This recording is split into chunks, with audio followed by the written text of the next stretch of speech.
because I think this point is actually very relevant for creativity as well. But we have to depart from a very simple idea before we start to get complex again. So what I'm talking about, if I just go back a little bit, this idea that I don't do a ginga, I just step back, I step back. You can try that with me, or you can just watch if you want to just kind of take it all in. So this idea of stepping back with the ginga, and as I step back, I move my upper body. So now I'm not doing the ginga, I'm just learning something about the relationship between the foot and the back. But what gets really interesting here, now let's say I use this to my ginga now. So there's more swing, but I want to back bend as I step back, okay? So straight away you find such a beautiful melody is created. Yeah? We can almost say it's kind of this kind of old masters, real musicality in the ginga. Okay, but then what happens if I don't do that? Look how I'm changing the thing now. You see? I'm not doing that. But then I can play with this idea. I can do this and then go back. Or I can go back and then step. Then you get more of this samba-like postures. Now you can see where these things come from. Because there's a lot of character in moving backwards before you step. So can I ask you guys to play with this idea for a few minutes before we go back into our sequence? I want you to go together with the foot. Your back moves together with the, really sync. And then I want, it doesn't move with the foot.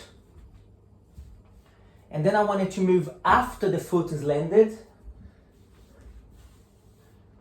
And then I want it to move before. So the foot is still in the air and then step.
I literally just discovered this now, and I think it's a really cool training. We're not going to do now because we're going to stretch a little bit, but look at this. As I go back into that chapa, 1, Habjahaya,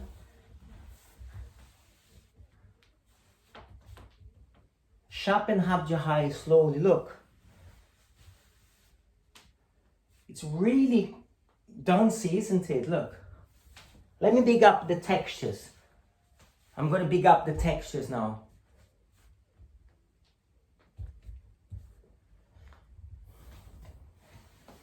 It's very meditative.